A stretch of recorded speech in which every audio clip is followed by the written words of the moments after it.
Bismillahirrahmanirrahim. Ambassador Milgram, distinguished ambassador from UK, Mr. Stankzai, members of cabinet, members of parliament. Hoş geldin, hoş olmadın. Welcome. Recognition of a problem is the first step towards generation of political will. I welcome you to the Presidential Palace complex, whose resident has been given a mandate to deal with corruption. The people of Afghanistan elected me because I promised them that I'll tackle corruption seriously. I invited you here to make sure that both our people and your people understand that there is no disagreement between the international community and the government of Afghanistan regarding tackling this serious issue. The presidency, this palace complex, all of the government must be central to the effort to understand and eliminate corruption. Oh, I'm sorry. To understand and eliminate corruption. I don't want to make the moral case because the case is well made. The absolute majority of the Afghan people welcome reforms. The obstacle is the inherited system and the set of relationships that in the last 40 years, particularly in the last 15 years, we've jointly engendered. So instead of talking about generalities, let me address corruption in the coming months and the actions that we are willing to take. 2 months ago, I provided an analytic framework to the ambassadors regarding what drives corruption.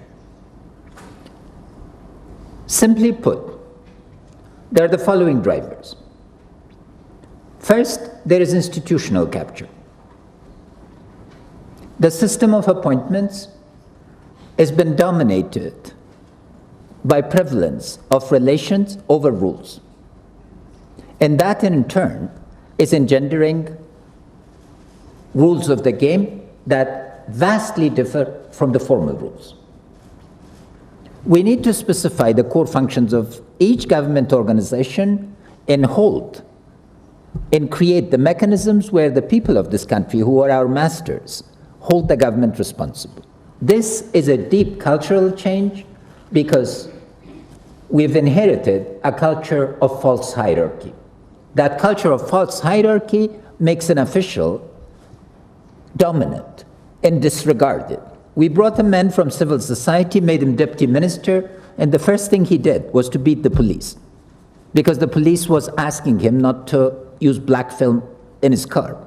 You see, the issue is not just changing the rules, it is changing behavior. The second aspect of capture is security. We have not ensured, and we are extremely grateful for the assistance that we've received, but our security forces do not exercise the monopoly, the legitimate monopoly of force.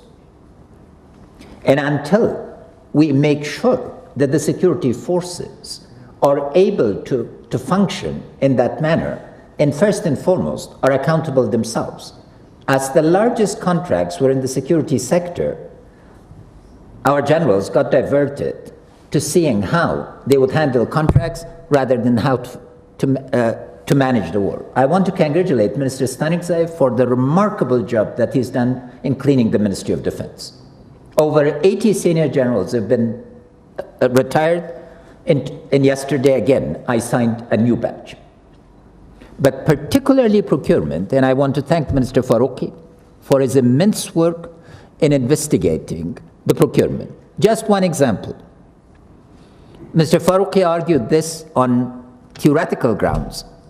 One contract for fuel, just to supply electricity, last year was 1.25 billion. This year, the same contractor is bidding 200 million. You see where the margin is. We have saved literally, General Davis, to whom I'm grateful for attending to this, and CSTECA's partnership, we have saved literally tens of billions of AFs just from cleaning up the contracting of Ministry of Defense. But the larger issue is that our citizens are threatened with constant use of illegitimate force. It's not only the terrorists, it's irresponsible armed groups. And the language of violence is a key driver of corruption. A judge who gets to be threatened. In one district, a judge who refused to transfer state-owned land illegally to a commander was beaten to a pulp. I had the man arrested and brought him to Kabul. He is now under trial. But this is important, that insecurity and our failure yet to consolidate legitimate monopoly of force and corruption within security institutions weakens us. And here, what is fundamental is to understand narcotics as a key driver of corruption. Some of our core institutions that were entrusted with safeguarding citizens' interests actually are being subverted. And it is networks, and these networks need to be understood. The third form of capture is economic. Land grab is just one illustration of it. Over 1 million jeeps of land, translating roughly 300,000 hectares, have been grabbed. And core to this, again, was corruption of the courts, corruption of the Attorney General's office, Ministry of Interior, and Ministry of Justice.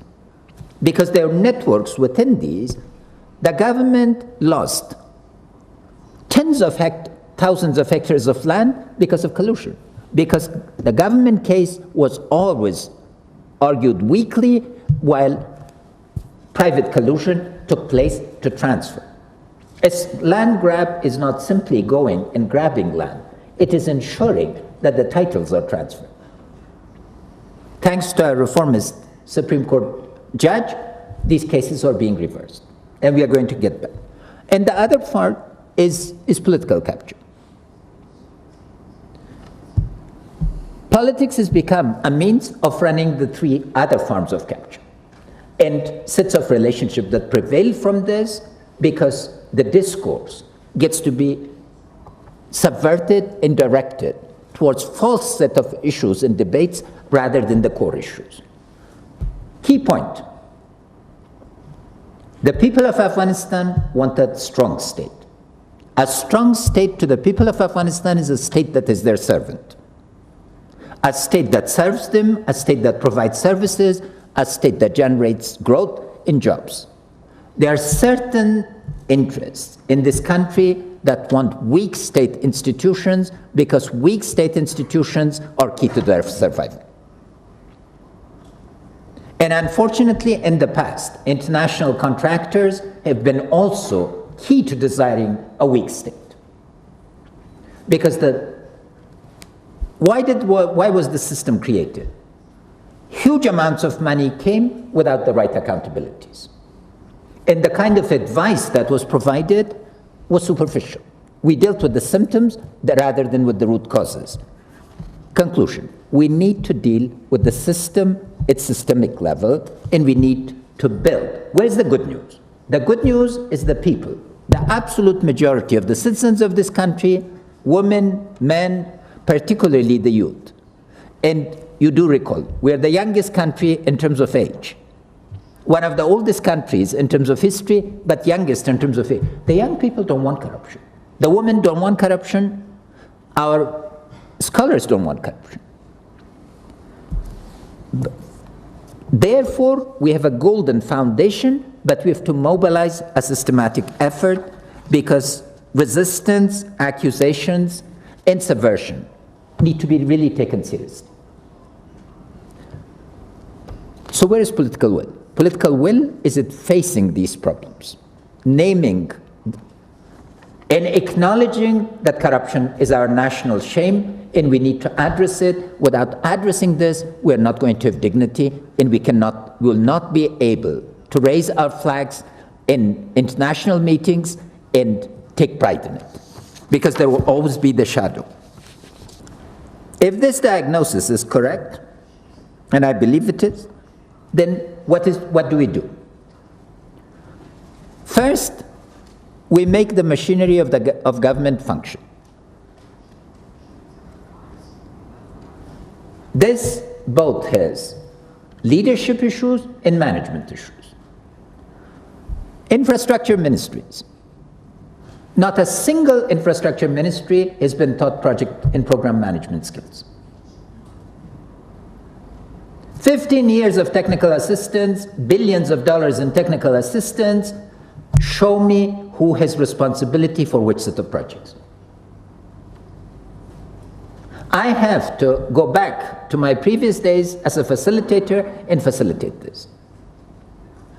This is a joint failure. Why is it that people who are paid millions of dollars to design roads fail to design them from satellite imagery and fail to do the ground level reality? We're losing 2 years in construction because of failure of some of our core partners to do the right supervision. Why is it that $8 million is provided for supervision of schools that never got built, and yet they were certified as being built? Core functions must be specified, partnership arrangements and accountability really needs to be clarified, because this is key. We've inherited a system, some of the rules that are prevalent, we were never an Ottoman colony or from the Ottoman times. We have a confusion of rules and regulations. This must be consolidated, and we're very proud that we focused on consolidations of these rules. Second, we must end the cycle of impunity. Until now, there's been a perception that anybody in high office is a license to do whatever they want.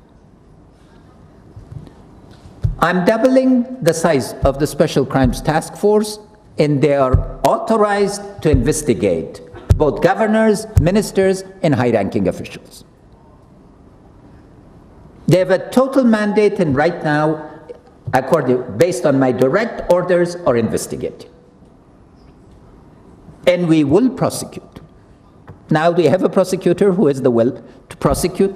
Yesterday, a man paid him an enormous compliment. It was the spokesman of the Attorney General's office. I had a meeting with all our spokespeople, both in the provinces. He said, Mr. Hamidi came alone, without an entourage, and that's the type of man we want to come. So welcome, Mr. Hamidi. We count on your reforms. Justice sector is really crucial in this regard. I hope you've seen that now the building blocks of the reform of the justice sector are in place. First, the Chief Justice, a second reformist judge that was approved by Parliament, the third nominee, unfortunately a brilliant woman, did not make it by 8 votes, but the fourth nominee is the person who ran the Narcotics Criminal Center with total integrity. And I will have a chance to nominate 2 more people on the Supreme Court, and we can assure you that they will be people of integrity and judgment. The other point that has been taken, of course, is the approval, and I'm grateful to Parliament, 200 votes of approval for an Attorney General who doesn't have money or connections. It is a good day for Afghanistan. We hope that this culture becomes more spread. Third is, we must stop predatory behavior. Fourth, we have received an inheritance of the past. There are hundreds of files that had been sent to the Attorney General's office that had not been acted. We cannot get so busy with the past to forget the now and forget our own accountability. So the Attorney General's office and the court system are authorized to classify, sift, and make decisions. So a balance between the past and the present and the future. But particularly, we are going to be present-oriented. From the day the cabinet and the officials of the Government of National Unity have been selected, they are accountable. and they're prosecutable. And we must establish this culture, because without that, people will not believe us. I'm also willing to submit the presidency to the creation of an ombudsman. If there are any accusations regarding the presidency, I ask the international community to join me to create the best ombudsman office in this land. We do not believe in conflict of interest. And because of it, if there are accusations, and accusations are part of the anti-reform agenda, let's have credible mechanisms for dealing with it. Because it's important that accusations are dealt with. And to make sure, I invite civil society and the international community to nominate and select an ombudsman. What have we done so far? I will not give you a laundry list, but some key actions. First, we've jailed the two key culprits of the Kabul Bank, and Governor Siddiq, who's doing a remarkable job at the bank, will tell you not only have we recovered $250 million back, the crisis in the banking sector is avoided. Sherlock Holmes, the dog that doesn't bark, needs attention. When I was sworn in, the banking sector could have faced a serious repetition of the previous thing. I personally saw the balance sheet, the ratings, and interviewed every single CEO of the bank and give them a reform program. And now the central bank is seeing this. We believe firmly in the independence of the central bank, and it's important that the banking sector become viable.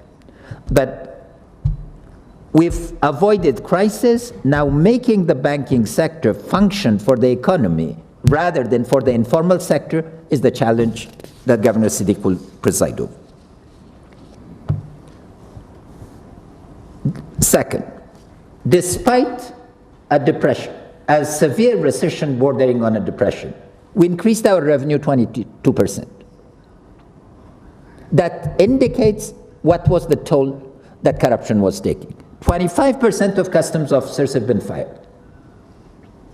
The next generation of reform in the customs is underway, and we hope that a series of fundamental changes will occur that will make having a job in customs so undesirable that no one influential would want their kids or their relatives to be placed there. Only people with integrity and judgment and a way to move forward. Procurement. Mr. Yari, who has been heading our procurement, and I really want to thank him. He's lost 5 kilos since he took this job. Well, it's very good for his figure. It is not. This is a man who, with a remarkable team, changed the culture of procurement. I've presided over 53 sessions of procurement, I counsel. I don't think in history, there's a session that the president and a CEO of the country would have taken this responsibility seriously. For 6 months, there was not a single contract that we saw that complied with laws. Now, our sessions are becoming shorter because compliance has taken place. And I'd like to also acknowledge Sistika's contribution, also Cigars, and members of parliament, the Caucus for Integrity, that members of which are sitting there, who are attending as representative, and there is also a representative of parliament. Result of this, 45 companies have been already blacklisted, with at least 11 more in the process of being banned. Interests that are behind these companies. Minister Farouqi did a remarkable job in his investigation of procurement in the Ministry of Defense, showing that in most of the contracts, companies that bid actually did not exist. Literally, 6 companies would bid, 4 or 5 of them wouldn't exist. He traced every single one of these companies to saying, is there an office, is there an establishment, etc. There were names. In other places, there would be post box addresses, But here, thank God, we don't have postbox addresses, so they have to have some little room, maybe a container. Third, the Supreme Court. Over 600 judges have been changed. Every single provincial judge in this country was changed. Appellate court judges. 135 that required, in the first round, my approval. Because the Constitution of Afghanistan has a peculiarity. Two sets. One, theoretically, I'm the chief judge because it's an Islamic state. So ultimate responsibility comes, that responsibility I delegate to the chief judge, but in terms of appointment of top officials, my approval is required. And secondly, another batch came, which again, over 100 required my approval, and 500 more, 350 more that required chief justices. The first and second round of reform of the Supreme Court has been completed. Now we are going to deal with the district level. In the presence of both the judges and the prosecutors is increased. Prosecutors, 20% of the prosecutors have been released from their duties. A lot of, the overwhelming majority of them were graduates of 12th grade. Can you imagine a country where a significant number of prosecutors who are supposed to know the law and enforce the law are graduates of high school? I interviewed every single judge on the appellate court, and their unanimous judgment was that 80 to 90% of the cases that are submitted to them by prosecutors are legally faulty. And that's the job that now Mr. Hamidi and the Chief Justice would deal with. Public procurement. I brought to you the key change in culture because this is the key area. Roughly 20% of GDP is in government procurement. So the implications of this are immense. We've cleared the top, which is formal compliance with the law. Where in the middle, Minister Stanikzai has taken the greatest step. He's asked 600 mid-level officials in the Ministry of Defense to declare their assets, and he has been focused laser sharp on them. But we need to do the same thing with others, because the entrenched interest in collusions are at the level of implementation. Our next task, and this is the failure of our private sector, we do not have functioning companies. It's not only that we have a weak state, we have a weak market. The weakness of the market institutions are a fundamental block to anti-corruption agenda. Because the culture previously in the infrastructure was that they would secure the contracts, then subcontract them, and subcontract them, and there were as many as 6 layers of subcontracting. And this is unacceptable. So we're going to, and people who had no business, for instance, the food business for universities, people who got the contracts specialized in the airlines, back and forth, because they were selling contracts. This thing is coming to an end. But we have our job cut, and we'll be dealing with this. Government financial system. The government financial system is being restructured. Minister Hakimi really needs to be complimented, not just for raising the revenue, but now for the financial management roadmap. The financial management roadmap is one of the best, and I'd like to acknowledge Australian assistance. This is the best type of assistance that we've gotten because they have no interest in consulting. They're facilitators. Other type of people we've had, including companies, when we created the AFMAS, the first thing was, for the 6 months we had the best. Then the quality of the people declined because these companies have a number of lead people. They go get the business started, and then it goes down. And unfortunately, supervision is very weak. But the type of assistance that we have received from core functioning treasuries, Australia, US, UK, and others, really is an immense assistance. That is the type of assistance that becomes catalytic, because what the the financial roadmap is doing, it is giving us a clear roadmap where our people own the problem and believe it.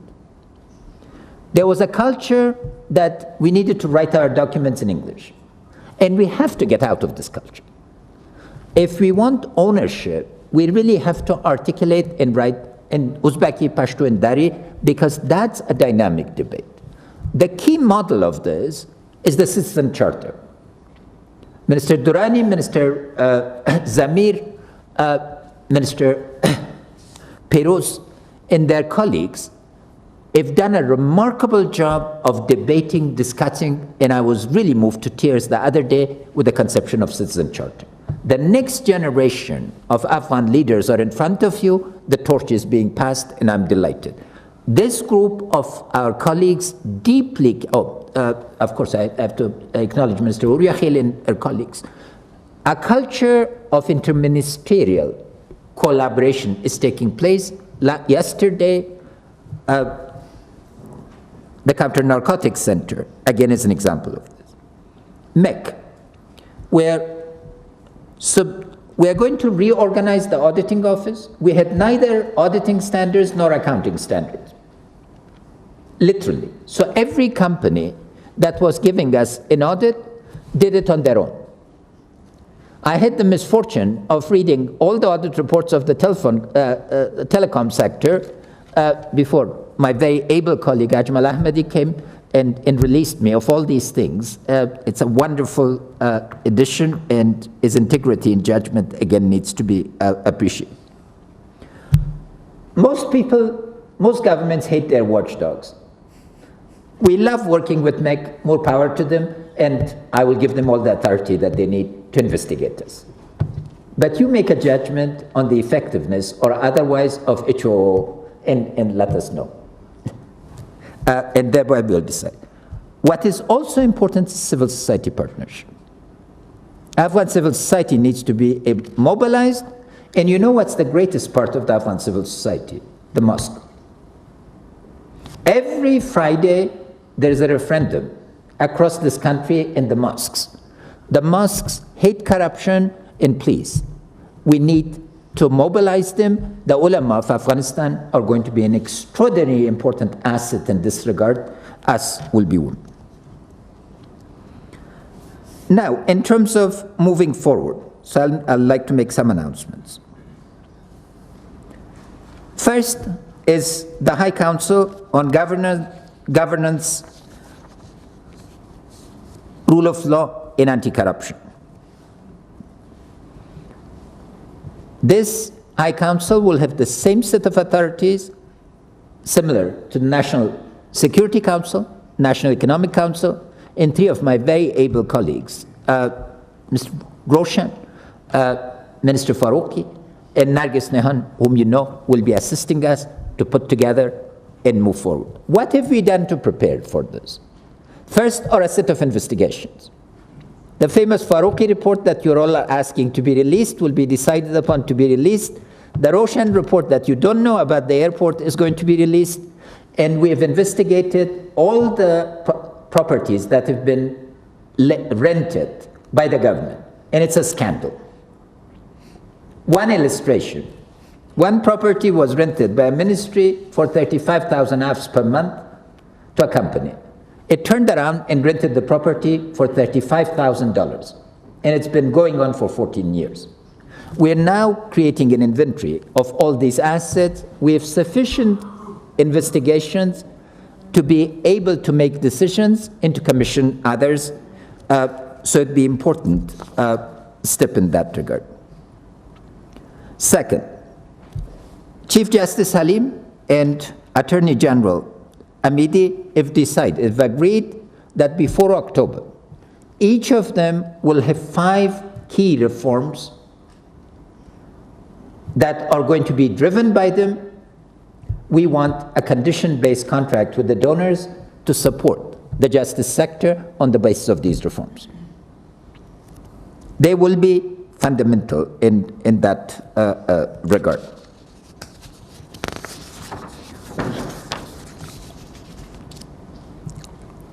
Third, we've set up a number of priority areas for cleanup.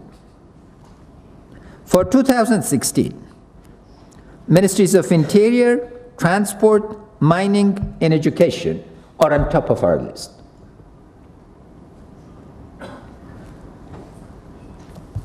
And Ministry of Finance has already prepared a comprehensive action program to work with these ministries. Why these ministries? And why the approach? The first issue is that we have an enormously long tradition of justice. So first we come to rule of law. We have a long tradition.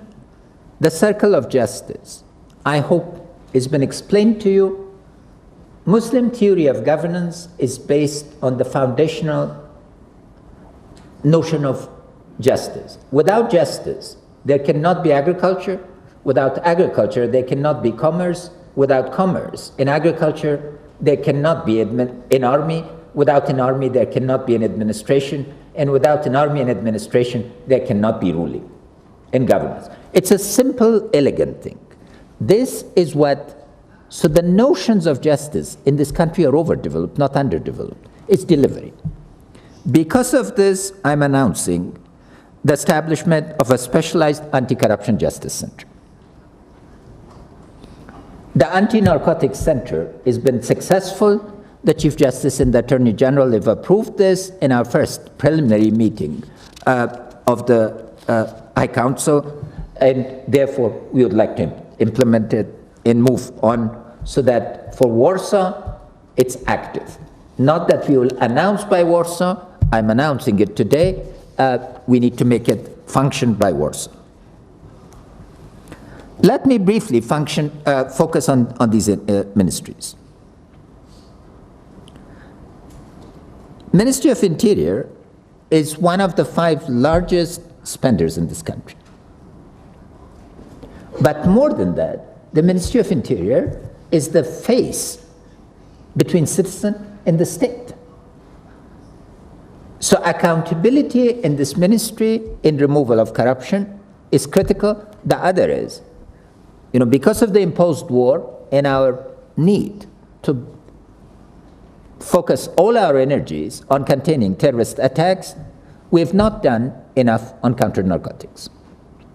Ministry of Interior is absolutely essential both to the counter-narcotics effort and, among other things, to ensuring urban growth, rural property rights. All firm property rights require a police force to be able to deal with it, and the other is the Constitution gives the responsibility for discovery of crimes to the police. No one else has a right to discover. In the past, the courts have been meddling in this, the Attorney General's office has been meddling in it, every anti-corruption organization, discovery of crime is job of the police. That's why the Special Crimes Task Force needs to work organically with the Anti-Corruption Center to be able to move this forward. But the other is, it is also our accountability to your citizens and to your treasuries. The funds that come to the Ministry of Interior must be fully accountable. I cannot have imaginary policemen. Every police person, man and woman, and we're proud that we have a lot of women now, has to be fully documented, their payment has to be fully electronic, etc. Mining. As Ambassador Melbourne pointed out, we are at risk of the curse of plenty. Curse of resources. Today, the mining sector is a driver of terrorist networks. Corruption of the past needs to be investigated. I am willing to have a force by ETI, any international group, to look at contracts. We will post every single contract in the mining sector on websites. And we will be willing to examine all the contracts that have been granted. We invite Afghan civil society, as it has contributed in the past, to investigate the mining sector. Acting Minister Habibyar will explain to you, as well as the principles of community consultation. Education, I'm particularly riled about the missing funds that were given to communities to build schools. This is not just stealing, this is a criminal offense against our children. My client is the Afghan child. The Ministry of Education is a means. Teachers are the means, schools are a means. And we cannot commit a crime against our children. So, fortunately, thanks to Nargis Nahan and colleagues from the Ministry of Education, we've looked at all 110 schools, and then in addition 450 other schools. We've classified them. Now we have a system. But international supervision, again, was extremely weak. And whoever hired those, we call on those donors that funded these to do their duty. Otherwise, we need to have a mechanism to sue those people who failed to do their internationally provided resources. There has to be the ombudsman. Business needs to have another part. When firms hired by international donors fail to do their job, what do we do? This is an accountability. This is your resources. Do you want them to go ahead and keep designing false roads, both or not supervising school construction and others, or accepting certifications? So it's really important in this regard that we move on education, because that quality will be important. Results of our findings will be made public. I believe in transparency, so it's important to engage in mutual accountability in the sense that we have accepted it. And as you see, there's no blame game on our part. We just want to make sure that repetition of the past patterns where Afghan government did not own the problem does not recur.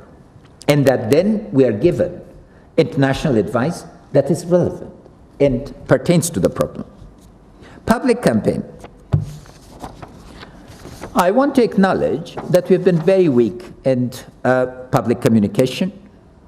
And my reasoning was very simple. I did not want to raise expectations. A war was imposed on us. We were dealing with a lot of crises, and we were dealing with the fundamental drivers.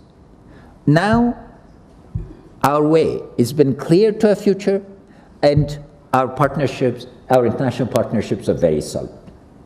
I want to thank all our international partners, people sitting around me, and all of you for believing in us.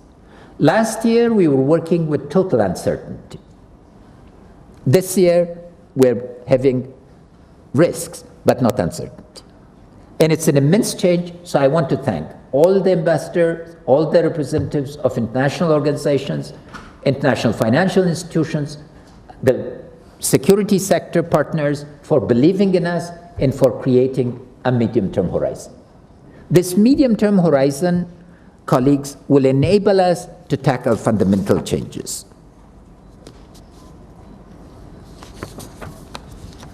We will take actions on land, on contracts, and particularly, I want to acknowledge the immense work of Mr. Paikar, our very able Director General of Arazi and a member of the cabinet.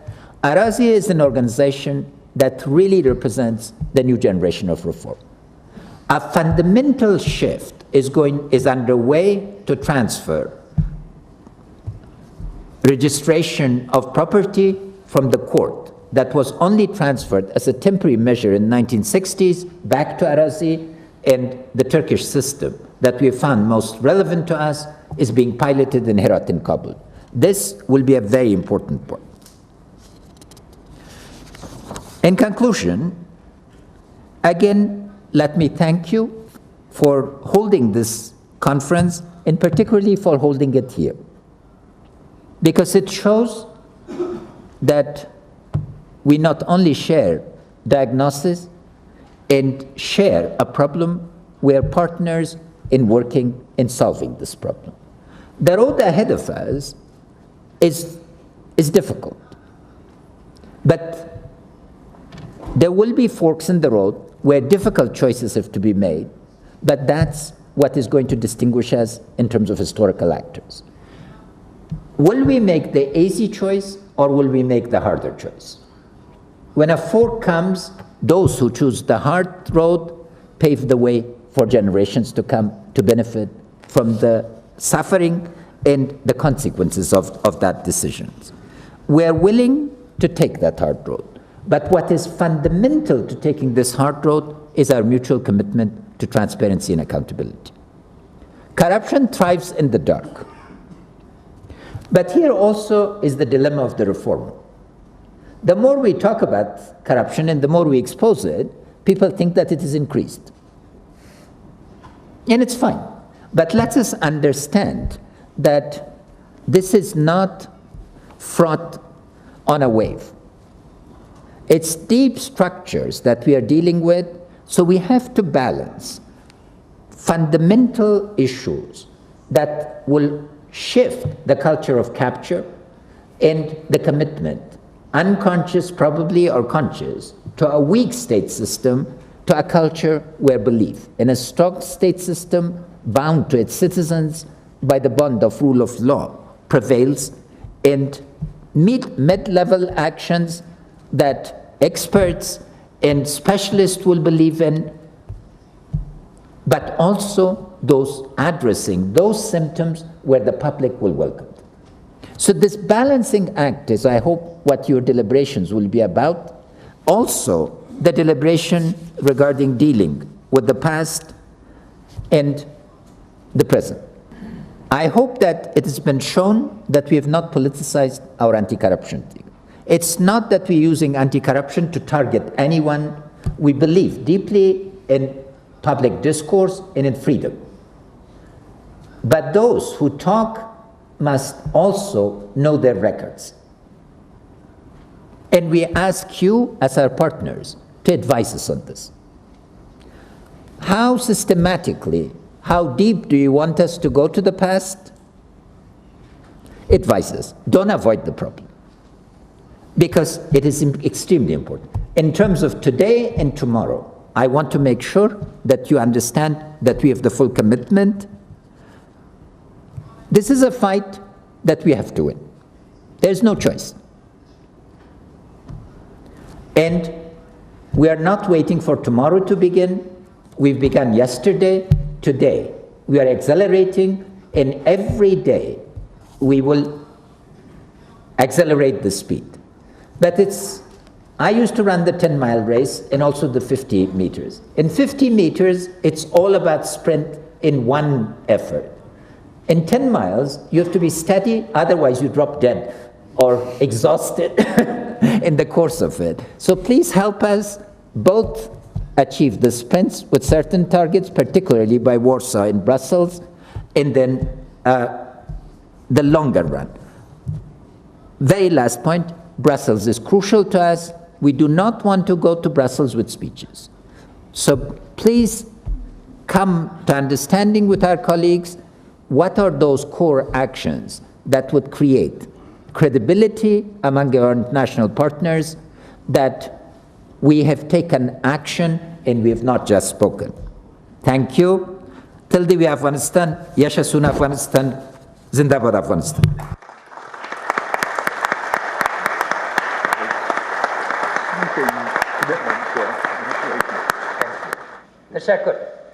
Thank you.